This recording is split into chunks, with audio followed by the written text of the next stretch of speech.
Hello everyone, हाय। कैसे हैं आप सभी लोग? आशा करती हूँ आप सभी लोग स्वस्थ होंगे, मस्त होंगे, बढ़िया होंगे।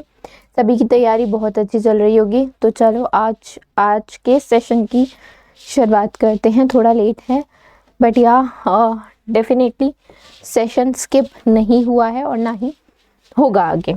ठीक है, चलो आज है 11 तारीख और 11 तारीख को हम international day of women and girls in science observe करते हैं। मतलब जो महिलाएं हैं, लड़कियां हैं, उनका participation in the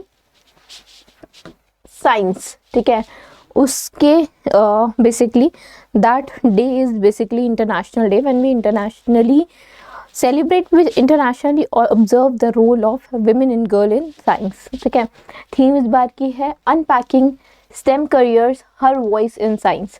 STEM careers क्या हो गए? STEM S से हो गया साइंस, T से टेक्नोलॉजी, E से इंजीनियरिंग एंड M से मैथमेटिक्स। ठीक है, they are the part of basically what is basically known as science subjects, right. जो डे है वो यूनेस्को और UN वुमेन के कोलैबोरेशन में बेसिकली ऑब्जर्व किया जाता है, इम्प्लीमेंट किया जाता है with institution and civil society partners. The day is being observed. आगे चलते हैं। With which country has India signed MOU to implement its first quick impact project. ठीक है, पहला क्विक इम्पैक्ट प्रोजेक्ट को इम्प्लीमेंट करने के लिए इंडिया और पनामा ने क्या साइन किया है? MOU, memorandum of understanding sign किया है। और जो ये MOU साइन हुआ है पनामा सिटी में, वो हुआ है Indian ambassador to Panama, Costa Rica and Nicaragua doctor Sumit Seth द्वारा और वहाँ के फॉरेन मिनिस्टर जेवियर मार्टिन्स के द्वारा। ठीक है, MOU क्या आउटलाइन कर रहा है? बेसिकली इट सेज और इट सजेस्ट और it supports for the Panama in implementing quick impact projects जो एक्सपेक्टेड है कि फिजिकल और सोसाइटल स्ट्रक्चर पनामा में चेंज करेंगे। ऐसा ये जो प्रोजेक्ट्स है they portray that, right. MOU focus on Indian grant assistance जो क्रिटिकल इंफ्रास्ट्रक्चर के लिए, जैसे रोड्स हो गई, ठीक है, कम्युनिटी सेंटर्स हो गए, इन सबको इम्प्रूव करने के लिए, हेल्थ केयर, एजुकेशन, सबको इम्प्रूव बिल्ड करने के लिए ग्रांट जो है इंडिया के द्वारा दी जाएगी। एंड जो MOU है it also builds India's long standing commitment to assist Panama through their technical and their economical cooperation programmes. आगे चलते हैं। अभी union environment minister for advisory committee ने अप्रूव किया है। क्या अप्रूव किया है? They have approved the research and development proposal for Dibru-Saikhowa National Park that is based in Assam. ठीक है, अब ऐसे अप्रूव क्यों किया रिसर्च एंड डेवलपमेंट? बिकॉज हुआ क्या है ना, जब भी नेशनल पार्क की हम बात करते हैं तो रिस्ट्रिक्टेड एरिया होता है। ठीक है, you can not use that particular area for the consumption, commercial consumption or commercial purposes, right? but research and development program में आप जैसे रिसर्च करोगे कुछ भी, ठीक है, you will drill that place, उस जगह को खोदोगे, देखोगे, समझोगे, तो रिसर्च एंड डेवलपमेंट में ड्रिलिंग भी आ जाएगी। और भी वहाँ पे इंट्रूड करना, वहाँ पे अंदर जाना, चीज़ों को समझना, वो सब इंक्लूड होगा। तो जनरली नेशनल पार्क्स में अलाउड नहीं होता, बट हाँ अभी अप्रूवल मिला है तो this has been allowed. And जो फॉरेस्ट एडवाइजरी कमेटी है उन्होंने ही बेसिकली अप्रूव्ड किया है research and development proposal for extended reach drilling technology जो कि रिस्ट्रिक्टेड होती है, but they have approved in Dibru-Saikhowa National Park. And ये एक नेशनल पार्क है, एज आई हैव सेड, कहाँ पे? डिब्रूगढ़, तिनसुकिया डिस्ट्रिक्ट में, असम में। एंड बायो रिजर्व 1997 में डेजिग्नेट हुआ था। ये एरिया 765 किलोमीटर स्क्वायर का है, कोर एरिया 340 किलोमीटर स्क्वायर है और बफर जोन जो है 425 किलोमीटर का है। It is bounded by Brahmaputra और लोहित जो रिवर्स हैं, ये दोनों नॉर्थ से उसको कवर किया हुआ है और साउथ से डिब्रू रिवर है। लेट्स सी अब करंट से ही ऐसा क्वेश्चन सेट में बना दे कि which of the following river is associated. Option में जैसे मान लो एक, कई बार आता है ना 1, 2 and 3 और पूछते हैं इन तीनों में से कौन सा जो है वो ट्रू है। ठीक है, तो क्वेश्चन आ जाए कि कौन सी रिवर जो है वो एसोसिएटेड है और वो सराउंड करती है डिब्रूगढ़ नेशनल पार्क को।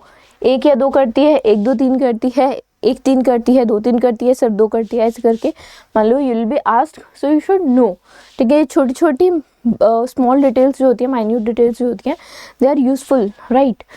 It consist of moist mix semi evergreen forest and जो डेसिडुअस मिक्स डेसिडुअस फॉरेस्ट है वो बेसिकली है वहाँ पे।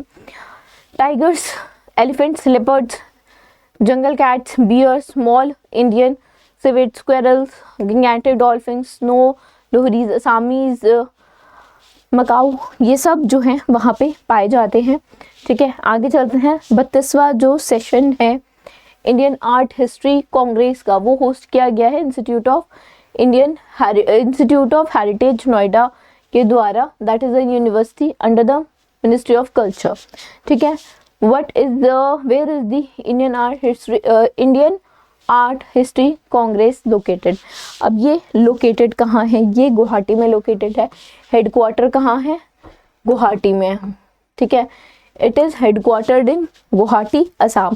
पहली बार जो है बेसिकली एस्टैब्लिश कब हुआ था? 21 अप्रैल, ठीक है, 1992। ठीक, 4 आगे बात करते हैं। जो कॉन्फ्रेंस है it was inaugurated by the chief guest Gajendra Singh Shekhawat ji, जो यूनियन मिनिस्टर हैं of culture and tourism. Conference की थीम क्या थी? Rendering of Indian epics in art and culture that aims to highlight the diverse form of artistic expressions जो epic पे based है। ठीक है, अगर बात करें कॉन्फ्रेंस की तो मल्टीपलिसिटी और प्लुरलिटी एपिक्स की इन टर्म्स ऑफ डाइवर्सिटी सब कुछ it has been created or it has been there basically. Indian Art History Congress की बात करें, it aims to provide a suitable academic platform to students और scholars जो engage हैं antiquarian objects में, sculptures में, icons में, paintings में और architectures में। इन सब में जो basically they who all are involved, ठीक है, चाहे स्टूडेंट हो, academian हो, टीचर्स हो, everybody is basically for them. ठीक है, where is the industry quality assurance conclave organized in February? अभी 2025 में नई दिल्ली में ही ये conclave जो है वो organized हुई है। and जो conclave है it aim basically to foster deeper collaboration and innovative strategies between the defense sector and shipbuilding industries, between both of them to excel basically in both of the sectors, right? Discussions जो conclave का है it explored innovative quality assurance practices and it include proactive control, quality control strategies, enhanced collaboration framework that is between defense organization और जो shipbuilding industries हैं उनके बीच में, right? Conclave जो है it provide a dynamic platform, ठीक है, knowledge sharing के लिए, ब्रेन स्टॉर्मिंग के लिए, ठीक है, मीनिंगफुल कनेक्शन बिठाने के लिए अमंग दी स्टेक होल्डर्स, जिसमें शिपयार्ड एग्जीक्यूटिव्स आ जाएंगे, क्यूए प्रोफेशनल आ जाएंगे, पॉलिसी मेकर, रिसर्चर सभी आ जाएंगे। जो कनक्लेव है it basically emphasise on the adaptation of edge cutting technologies, right. चलो, and their use basically, right. Ministry of electronics and information technology might have observed a fortnight long स्वच्छता पखवाड़ा from 1st to 15th February in 25, ठीक है, it is being observed, ठीक है, 1 से 15 तक observe किया जाता है हमेशा। तो ईयर है 2025, उसमें 10th कॉन्जिक्यूटिव ईयर है ऑफ स्वच्छता पखवाड़ा इम्प्लीमेंटेशन, ठीक है। पहली बार कब हुआ था? अप्रैल 2016 में, ठीक है। जो स्वच्छता पखवाड़ा है वो बेसिकली जो गवर्नमेंट प्लेसेस हैं, ठीक है, सभी गवर्नमेंट प्लेसेस को, ये स्वच्छता मिशन का ही इम्प्लीमेंटेशन है, सभी गवर्नमेंट प्लेसेस को स्वच्छ रखना, क्लीन रखना is the main motive of this campaign, ठीक है। It is aim by prime minister vision of स्वच्छता एवरीवन्स बिजनेस, ठीक है, कि जो स्वच्छता है वो हर किसी का बिजनेस है। इफ़ यू से समवन ना कि डू दिस और it is your duty to clean your place or something like that, तो कोई ऐसा बोल सकता है, like people use to say कि this is none of my business बस, बट जो पीएम मोदी का विजन है इट सेज कि स्वच्छता तो ऐसी चीज़ है जो हर किसी का बिजनेस है, जो हर किसी को रखनी चाहिए, हर किसी का काम है। तो यही विजन बेसिकली जो स्वच्छता पखवाड़ा है वो इसी विजन का पार्ट है, ठीक है। And it involves all the central government ministers और डिपार्टमेंट्स जो भी अटैच्ड हैं, इंस्टीट्यूशन, ऑर्गेनाइजेशन, सभी के लिए this campaign is being launch. सभी ऑर्गेनाइजेशन पार्टिसिपेट करती हैं डेली बेसिस पे enthusiastically and they aim to achieve the goal of clean India and healthy India with your cooperation a step toward cleanliness, ठीक है। This is basically a motto कि स्वच्छ India, healthy India, और this would help in promoting basically India and एक cooperation, एक step toward cleanliness can improve the society, right. Activities जैसे कि unwanted clutter को रिमूव करना, डस्टिंग सैनिटाइजेशन करना, वेस्ट को सेग्रीगेट करना, टॉयलेट क्लीनिंग, ये सब बेसिकली अचीव की जाती है at the work place in departments, right. आगे चलते हैं। Which edition of Surajkund international craft mela was held in 25, तो 38th एडिशन था। अच्छा, अगर सूरजकुंड मेला की बात की जाए तो 1987 से ये लगना शुरू हुआ है, ठीक है। अब इसमें दो चीज़ें, दो ईयर और साथ ही साथ इम्पॉर्टेंट है।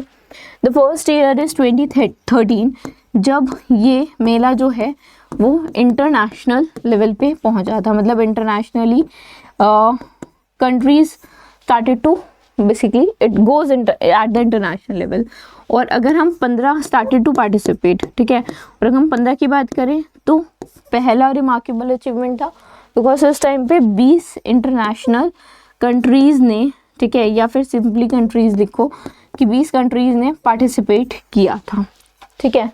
तो these three are the dates that you need to remember. अभी 38 था, ठीक है।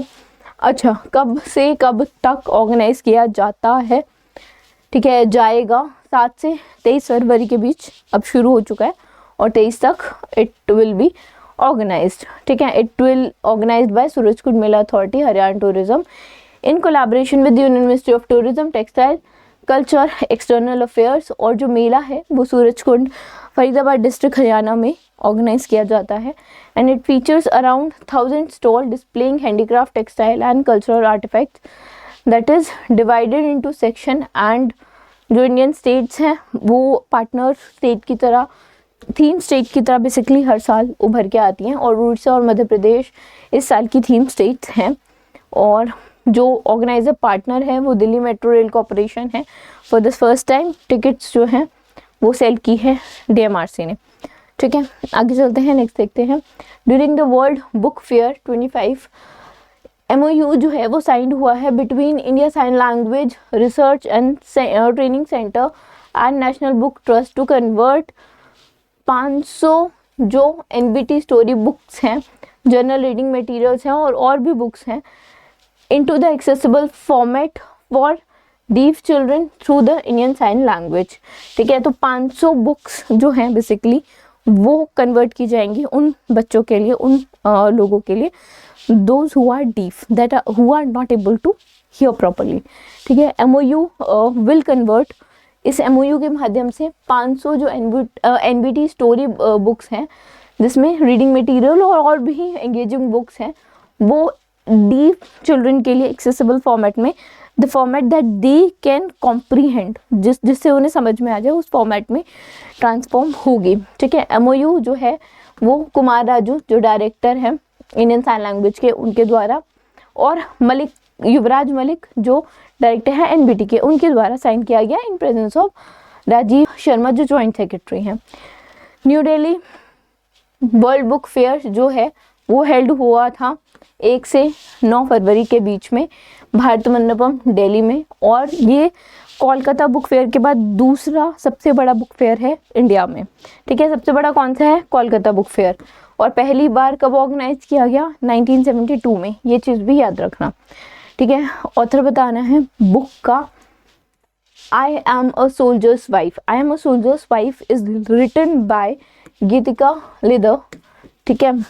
और गीतिका जी की अगर बात करें तो शी, अच्छा पहले पूरा बुक का नाम देख लेते हैं। She is the wife of army general Upendra Dwivedi, army general Upendra Dwivedi ji ने लॉन्च की I am a soldier's wife, the life and love of Tony Lidder. तो ये टोनी लेदर जिनको उनकी वाइफ हैं, और टोनी लेदर किनको बोला जाता था, ब्रिगेडियर लीडर जो थे उनको टोनी लेदर के नाम से जाना जाता था, that is late brigadier Lakhwinder Singh, ठीक है, लेट लखविंदर सिंह लीदर, ठीक है, लेट ब्रिगेडियर से जो, और ट्रेन एक aeroplane sorry I think helicopter crash में इनकी डेथ हुई थी 2021 में, राइट। और टोनी के नाम से इन्हें जाना जाता था। ये 1990 में कमीशन हुए थे। जो बुक है वो पब्लिश की गई रोली बुक्स के द्वारा, ठीक है। मिनिस्ट्री ऑफ डिफेंस ने हाल ही में साइन किया है contract with Bharat electronics limited, ठीक है, BEL के साथ to procure EON 51 system for Indian Navy. How many EON 51 system are being procured under the contract? तो this is 28 EON 51 systems जो procured होंगे इस contract के थ्रू, और जो मिनिस्ट्री है, ministry of defence, they has signed basically the contract with Bharat electronics limited to procure 28 EON 51 systems। और जो टोटल कॉन्ट्रैक्ट की कॉस्ट है it is around 642 crores including the taxes and it comes under buy Indian category, right. EON 51 is electro optical fire control system जो provide करता है search, detection, classification of target using the optical and thermal image drivers, right, devices। and जो scheme है it will generate employment over a period of 3 years and it will encourage active participation of various industries जैसे कि MSMEs हो गई, right, और they will contribute to government efforts and government will try to achieve the आत्मनिर्भर भारत जो initiative है government का उसको, ठीक है।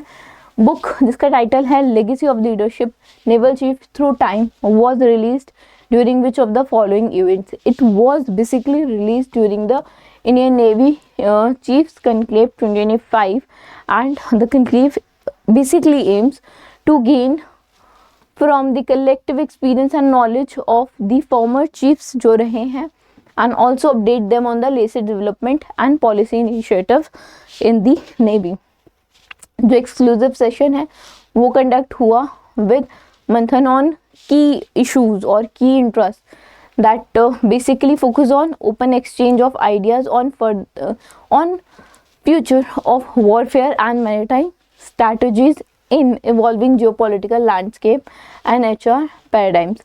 Book basically legacy of leadership naval chiefs through time was released the sideline of conclave chronicling the inspiring journey of former जो chief conclave 2025 है, it reaffirms the Navy's commitment into the institutional continuity and it leverages basically the wisdom of past leadership while shaping the future of Indian maritime। and जो present naval staff chief of naval staff है उनका नाम है दिनेश के त्रिपाठी जी, ठीक है, that you need to remember, right। So this was it from today's session। I hope you guys would have liked it। Thank you।